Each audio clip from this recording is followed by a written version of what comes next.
Welcome to Global Money Talk, brought to you by SamproTV. Greetings to all of our viewers from across the U.S., Korea, and around the world. We're coming to you live from the floor of the New York Stock Exchange in New York City, the financial capital of America. I'm Remy Blair, and joining me today for a market briefing on this election day and to weigh in on the top stories is Tai Wong, independent proprietary trader. Tai, good morning. Happy election day to you. Finally here after what seems like an interminable period. Before we get to talking about that, we have a lot to talk about. I've just been told it's National Donut Day. Yeah. So apparently down at the New York Stock Exchange cafeteria, if you get a cup of coffee or tea, you get a free donut. I think I might have to do that right after the show. Also, interestingly, today is Guy Fawkes Day. Now, I worked with the British, or the English more accurately, for many years, and Guy Fawkes tried to blow up the English Parliament in 1605 on November 5th, and they caught him before he set 36 barrels of gunpowder off. So it's a gunpowder plot, and they celebrated actually because he failed, because that would have been sort of the end of the English Parliament at that time. Also, of course, birthdays, Bryan Adams, summer of '69. I'm not going to try to sing anything of that. And then, of course, an actress from even before my time, the great Vivian Leigh, played Scarlett O'Hara on Gone with the Wind, was her birthday. So today is an important day, not just in the U.S., but also across the world as well. And all eyes are on the U.S. on this election day. Tai, I think it would be befitting to start out by looking at the markets before we dive into the election. So we are seeing green across the board for the major averages. The Dow Jones Industrial Average is higher by over triple digits this morning, up by nearly 272 points, 4.6%. We're seeing higher trading for the NASDAQ as well this morning. The NASDAQ Composite Index is up by nearly 0.9% this morning. And the S&P 500 is also trading higher on this election day, up by 0.7%. So, Tai, of course, it is election day. We're going to be up pretty late, I'm sure, as we watch some of the polls to start closing here. But as we head into the rest of today's session, give us an understanding of what you will be watching. So let's take a look at graphic 1, and this is I put together how to watch the election. So it's basically ranked by what time the polls close in some of the important states. Then that's all on Eastern time. I sent them to Eastern time so we have a good reference. So generally how the media works is as soon as polls close, they will release their exit polls, and they'll give us an idea of what we're looking at and if there are any surprises. The counts don't come until later. The first two states to close are Georgia and Virginia. What's important, Georgia obviously an important swing state, though looks like Trump will have the edge there. It's important to see what his margins are.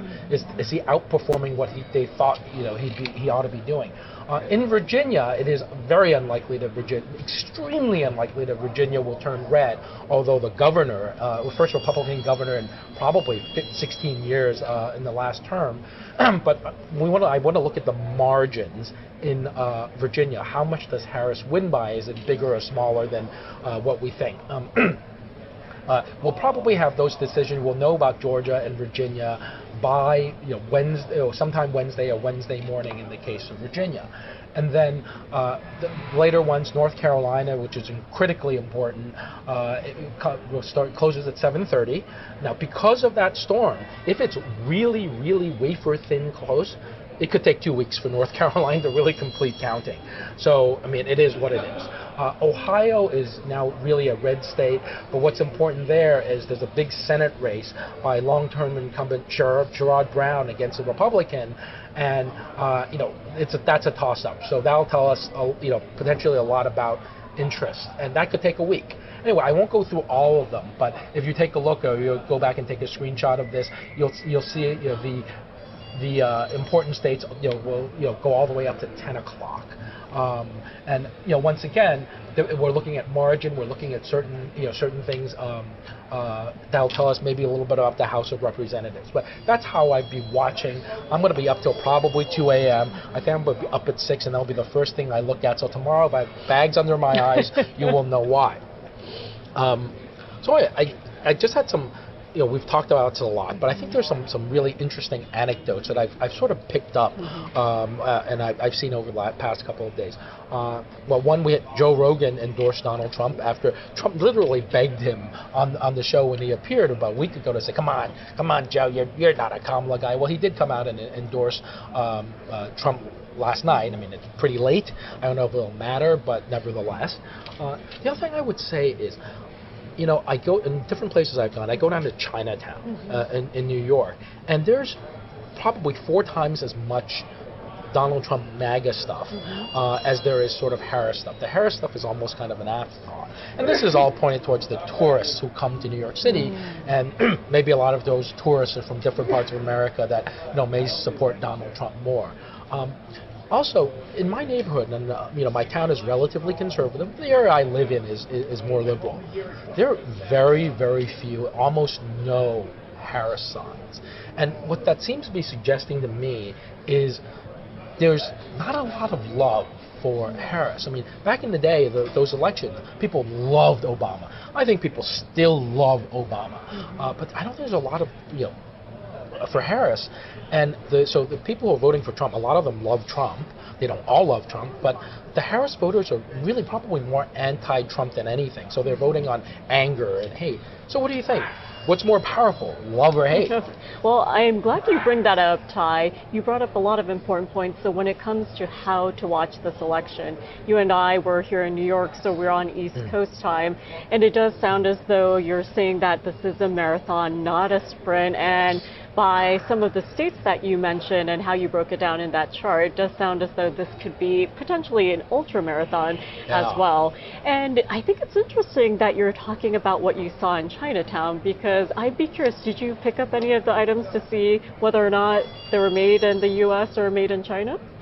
I didn't, but dollars to donuts, and it's National Donut Day. Although we have to change that term, because it used to be you could buy a donut for like 30 cents, and I'd say dollars to donuts. It's really now donuts to dollars, because donuts, are typically much more than $1.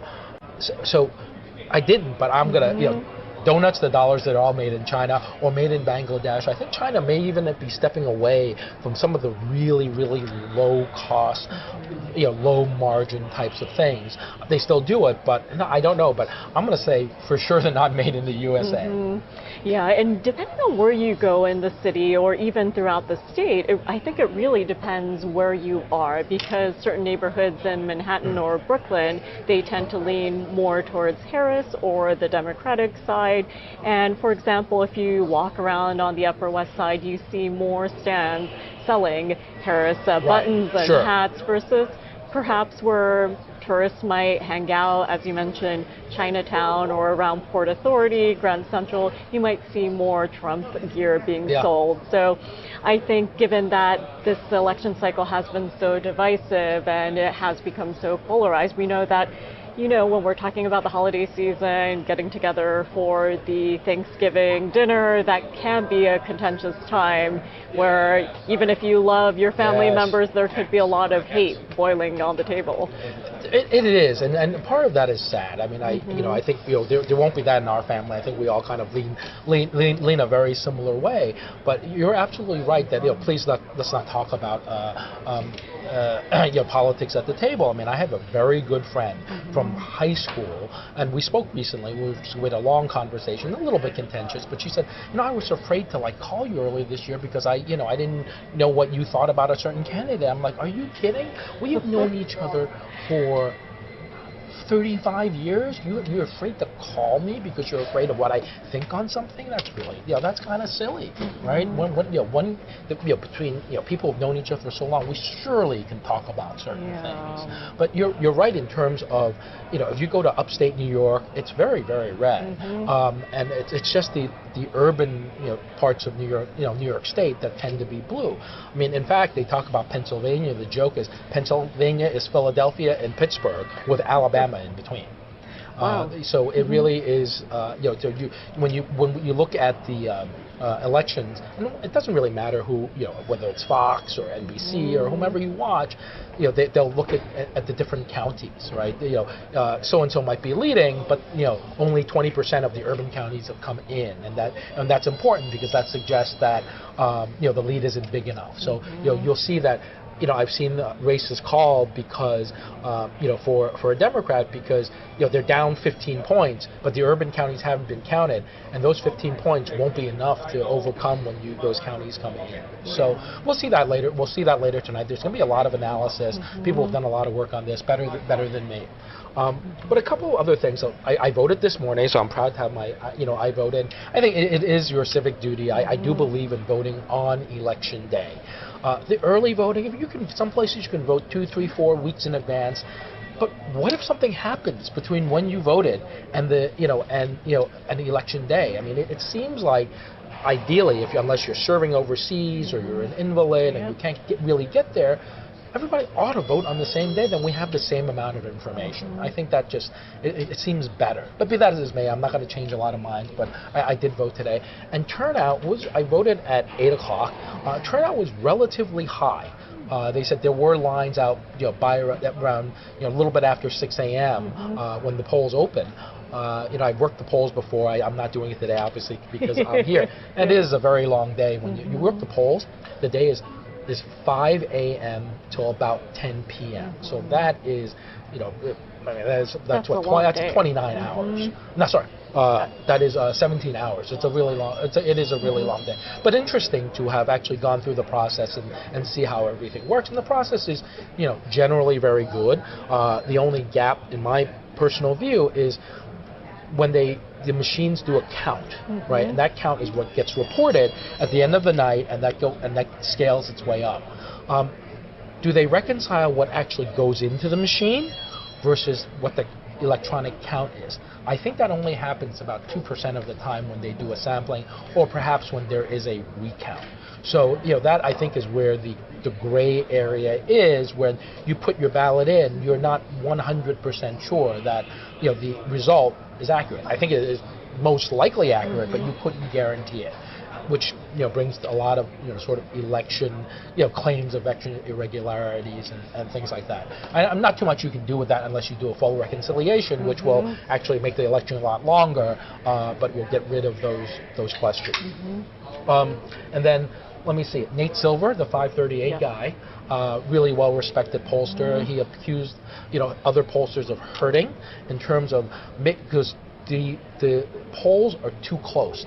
People are putting their fingers on it. I don't like it. He said he ran 80,000 simulations overnight, and Harris won by a tiny, tiny wafer-thin margin, so it's an absolute toss-up. I don't know. He did say his gut was going to be Trump. And then finally, a scenario that I think is worth going over is it takes 270 electoral votes to win the presidency. So there is a chance, small, but a chance of a 269 to 269 tie. So how would that happen? Let's just say Trump loses North Carolina with 16 electoral votes, but because of the Arab Americans voters against Harris, because of Biden's support of Israel, he wins Michigan, which has 15 electoral votes. That would, all other things being equal, get him to 269 versus 269. And in a case like this, the 12th Amendment of the Constitution rules, and it says that the House of Representatives, and that's the new representatives after they've been sworn in on the first business day of January, they vote for the president by state delegation. So each state gets one vote. All the representatives in the state of New York will vote, the state of New York will vote one vote for president. It's the same value as the vote of the state of Wyoming, which has one representative. So in that case, it seems likely that Trump would win because Republicans hold a few more delegations than Democrats, although you never know with how the House of Representatives is going to shape up the new one. So potential lot of uncertainty, but there is a tiebreaker in the result of the tie. Yeah, I'm glad you broke all of that down for us, and I think all of this speaks to how big the country is. the country of the USA, and how there's so many moving parts here, and Election Day isn't just about the presidential race and who ends up in the White House here. Yeah, and listen, the House is up for grabs. The Senate, is still it's still a little uncertain. I mean, some of the things that I'll watch out for is that the Texas Senate election and the Nebraska Senate election, and I want to make sure that what happens in Montana is true to the polls. So I think there is still some uncertainty. Yeah. And speaking of uncertainty, we know that there's uncertainty surrounding the election, but one thing we know for sure, we've been covering the Boeing strike for many, many weeks. Yes, and we have. I don't know about you, Tai, but I think it went on a lot longer than I had initially anticipated here versus the port strike we saw with the ILA, which ended after 3 days. Right, So here right. we are on Election Day, and we can finally officially say that the Boeing strike is ceasing and has come to a close. And given all of the negotiations, we talked about this yesterday, your expectations, are you surprised at all? So 59% of the workers voted to return to work. A little lower than I thought, and I think it was. You got the sense that they initially asked for 4 years and a 40% pay raise. They got 4 years and 38%. You're not working for 7 weeks. That's 7 weeks without a paycheck or an employment benefit. So I think it was sort of time. But I did a little back of the envelope math on this, right? So according to the news reports, the strikers lost $600 million in pay over these 7 weeks. Boeing is believed to have lost $6.5 billion, but a lot of that is probably income that gets pushed later into 2025. The economy is estimated to have lost $11.5 billion, and that's all the impact in the other states from people that have gotten laid off or because the suppliers to Boeing. So. To back of the envelope calculation, I assume each machinist gets $100,000 a year salary. I think on average that might be about right. So they're going to get, because due to the agreement, they're going to get $192 million over those 4 years, and the $192 million in the bonus that they got. So in essence, they made, and accounting for 33,000 machinists, they made an extra $5,800 discounted over 4 years by striking. It's not a lot of money at the end of the day. And do you know what? I would not be surprised if the next plane that comes out isn't made in the state of Washington. It's made in a right-to-work state in South Carolina. So is this a victory? It really is unclear, but it's for a 7 weeks really acrimonious strike. It seems to have been, was this really necessary?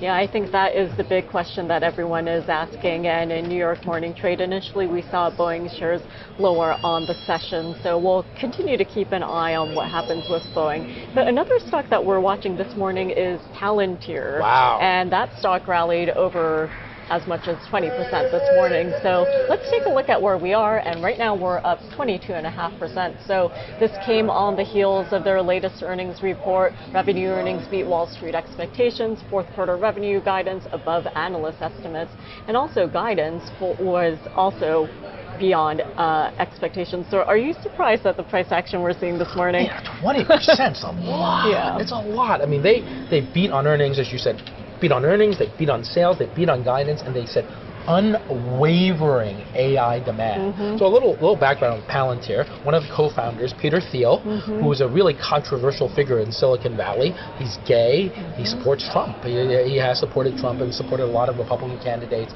Sort of a free speech absolutist kind of guy. And Palantir actually comes from Lord of the Rings. It's the seeing stones that one of which that the wizard Saruman had that you could see. So what does Palantir actually do? They're they were like the original really big data company.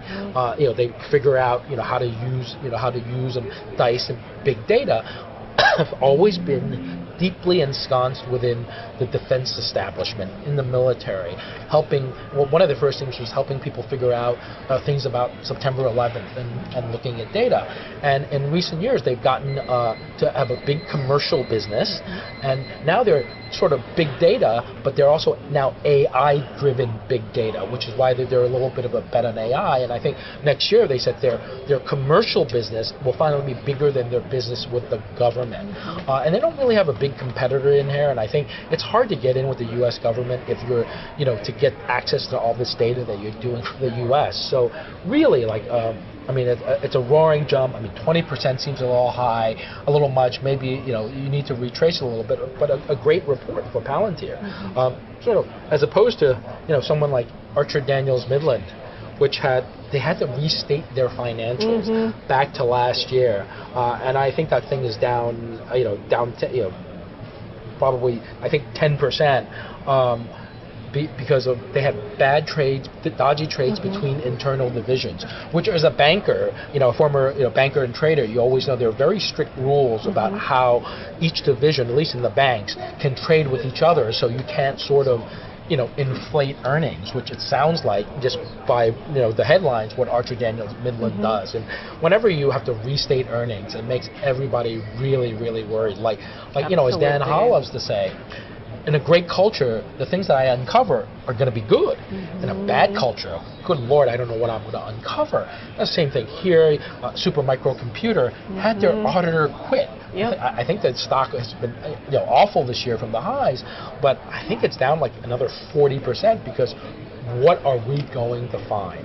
And it's one of those, whenever if the auditor quits or they restate stuff, that stay away. There isn't, it might be really cheap, but what we call in the business, it's like catching a falling knife. You may not want to catch that one until it's really, really down, 90%, and you figure, I'm happy to lose whatever money that I'm going to put in, because I think it's going to bounce and they have a good business.